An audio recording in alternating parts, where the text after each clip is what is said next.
Cliff Lee back to the hill. 4, 5, and 6 hitters for the Giants. No score. Popped up, back, and out of play. Cody Ross has hit 8 home runs in his last 11 road games. He homered here 2 nights ago. His 5th of this postseason. As Tim mentioned, his last time up, he has crept higher and higher up the lineup for Bruce Bochy. A guy who got a bunch of hits at the end of September. Found his way onto the postseason roster. He's the MVP of the National League Championship Series. 10 of his 14 hits in the postseason were extra bases with 5 home runs, all solo shots. Here's an 0-1. Hit on the hands. Strike 2.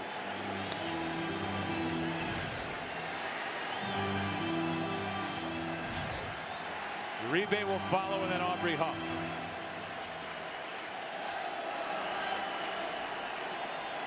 .77 pitches on the night for Cliff Lee.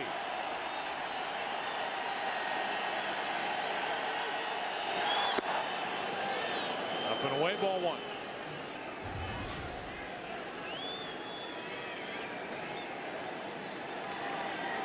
Ross tonight has struck out, popped up. Lee has struck out 5. Allowed 3 hits. And Ross got a piece of that good Cliff Lee curveball.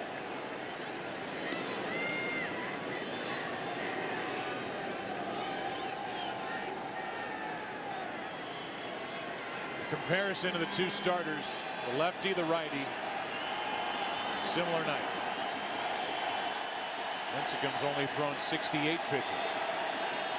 Here's a 1-2. Ground ball, base hit up the middle. Leadoff man is on for the Giants in the 7th. Our AT&T trivia question: was named the last American League team to come back from a 3-1 World Series deficit and win the last 2 games on the road. Tim, the answer: the 1968 Detroit Tigers.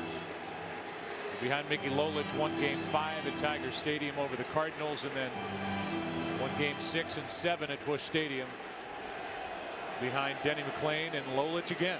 If you're thinking bunt, Uribe had none all year. Bruce Bochy wasn't thinking bunt. That's a different situation with Uribe up there compared to Elvis Andrus. I mean, Andrus had only 18 extra base hits all year, so he was in a bunting situation. Obviously, Uribe wasn't.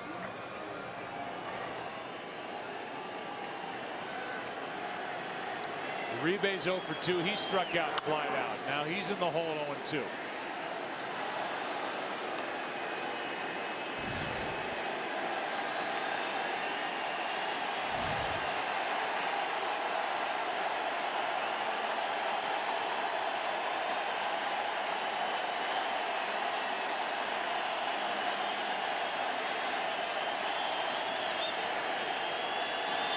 Line drive into center, a base hit on an 0-2 pitch. And it's 2 on with nobody out, and the best chance for either team is right here for San Francisco. Too much of the plate for Cliff Lee on an 0-2 pitch. It was a cut fastball, down and in, hammered to center by Uribe. Huff, no sacrifice hits all year. And he's at the plate now, 2 on, nobody out. Aubrey's 0 for 2, reached on an error his last time up.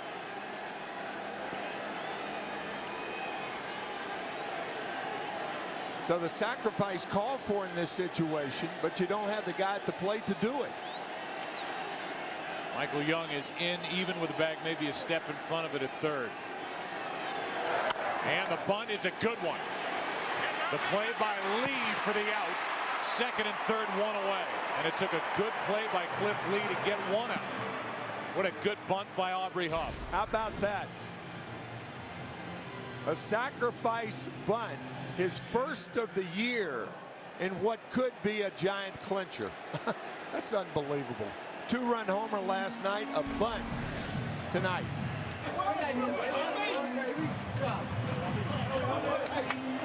It sets up second and third for Pat Burrell, who has to put the ball in play. That's been a problem for Pat. Not only this year, but the first of Aubrey Huff's career in the World Series to present this opportunity to Pat Burrell, who's back in the lineup, sat out last night, and has struck out 9 times in 11 at-bats.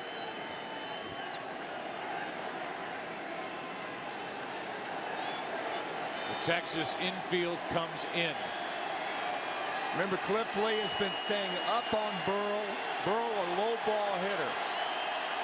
He goes up for the strikeout or the swing and the miss. And now time called as Burrell gets out. In the career of Pat Burrell, this dates back to time with Philadelphia, 1 for 25. Swinging the bat during the World Series. First pitch, line drive is foul down the left field line. Strike one.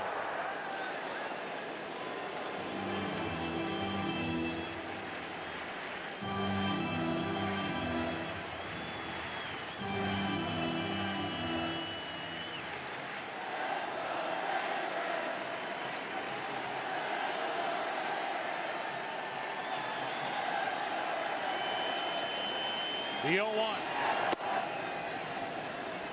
1 ball, 1 strike.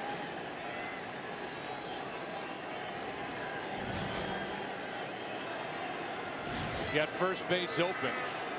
Not a thought of pitching around him. Not with the way Burrell is struggling. No.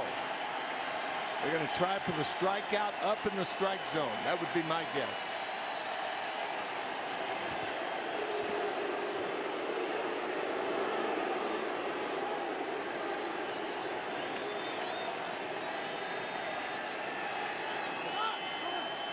Time called again at the plate. Second time that's happened in the last 2 at-bats for Burrell.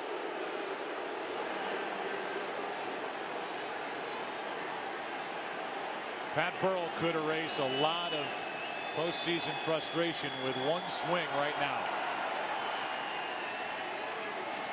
The 1-1. Breaking ball misses, 2-1.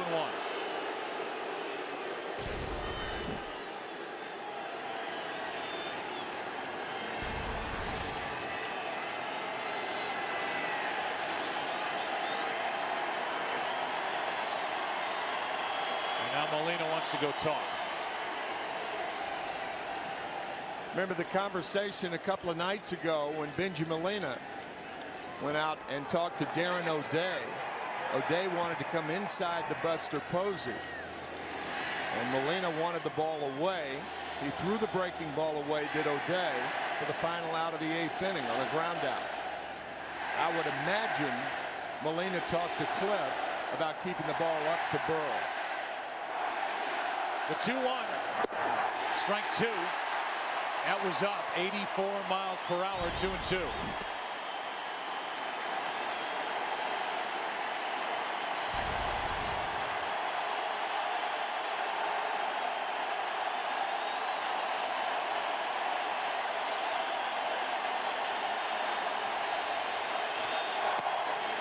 Ball 3.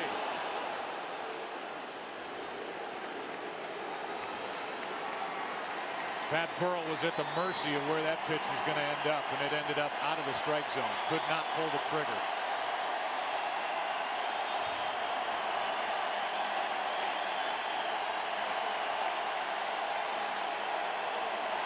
The 3-2. Pretty good rip.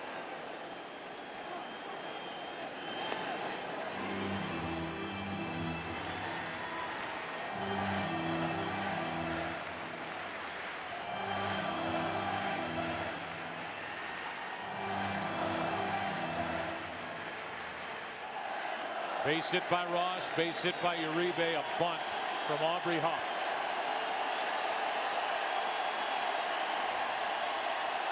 With 1 out, 2 out, and a huge strikeout for Cliff Lee.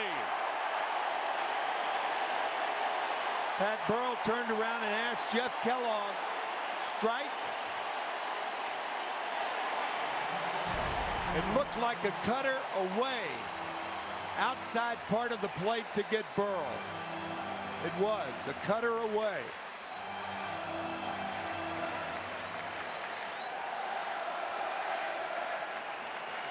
Two more strikeouts for Burrell tonight. Bruce Bochy stuck with him. In fact, he used the bunt with Aubrey Huff to set up the opportunity for Burrell, who could not come through.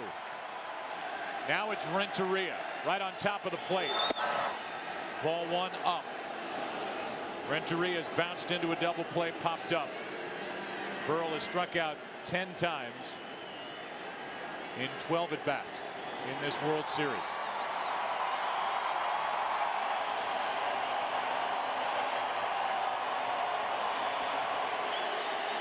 Renteria, ball two.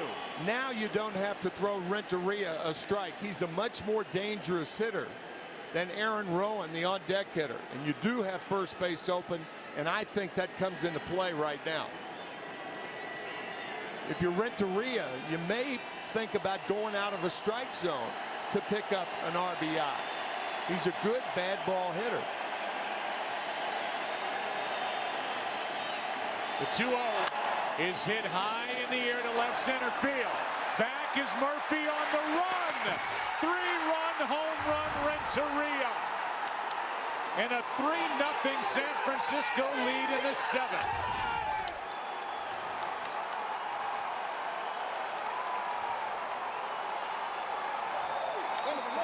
He won a World Series with a base hit in 1997. And that swing of the bat might bring a championship to San Francisco.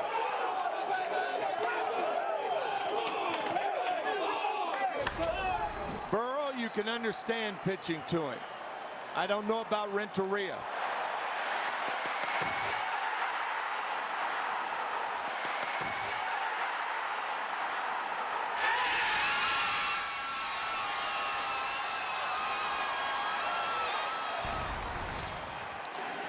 Now Rowan flies one into right.